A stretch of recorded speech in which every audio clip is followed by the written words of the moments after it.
السلام علیکم ګران عزتمند کتونکو زم تاسو قربان ملک شازیب نن راغلم نو خار سیمه ته راغلم په نو خار سیمه کې قربان رستورانت ډېر خپل جوړ شوی دی تاسو په سوشل میډیا باندې دلیم وي نه چې ما سره کم ملګری راغلي دي تاسو به پیژنئ مو آل بیکر اسوسییشن تنظیم ملګری دي نن نه چې کوم ډینر فورم کړی دی نو د په قربان رستورانت کې را جوړ کړی دی ټول ملګری ته راغلي دي نو دې سره خبره ترې کوه چې په دې موقع باندې سبه نه ده السلام علیکم جی وعلیکم السلام څنګه خیر جی خیر دی شازیب خیر ټیک ټاک تاسو خپاس کیږي شکر دی الحمدلله سبا جی غیب شوی پته نه لګي نه مو خو یو په پروګرامونو چونکې ډېر ګڼ شوي دي د هغې په وجه ستاسو مصروفیات زیات دي او موږ هم فراغت لږ کم یا او نن خو صدر صاحب چېرې پروګرامونه خو موږ همیشه یا د شارحهجګاه کې یا په کورونو کې یا نو نن لږ ته بهر وځو او نن د نوښار ته راغلي یو د کوربه رستورانټ دی ډېر زبردست ځای کې جوړ شوی دی او ډېر ښایسته د دې کوم دی نو لوکیشن دی او ډېر زبردست په دې کانم ده نو نن ټول ملګري دلته راغلي دي او انجوای کوي دا زیاته چا خولی وه دا خو زموږ صدر صاحب دی د بیکر د اسوسییشن آل بیکرز اسوسییشن صدر غلام حبیب صاحب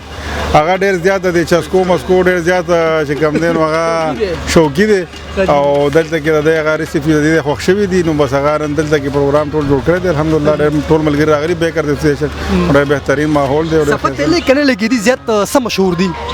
د دې ځای خو زما په خیال چې کوم دی د دې انګاره ډېر مشهور دی او سوپ د دې ډېر ښایسته سوپ وي ډېر زبردست دي او خاص کر ګریل فش د دې ډېر زبردست دی سیم باید څه ویل غواړي السلام علیکم ډېره مهرباني شکریہ بس زمونږ منثلی ګیدرینګ یې دلته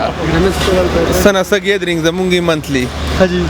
نو بس صدر صاحب دا دې سلیکټ کړی و چې دلته به پروګرام کوو انشاءالله تعالی بس ملګري راغلي لوکیشن د خوښ کو وختونه شو جی ماشاءالله ډېر زبردست لوکیشن دی سنا مسرندو بس کنه او لګیا یو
Thank you.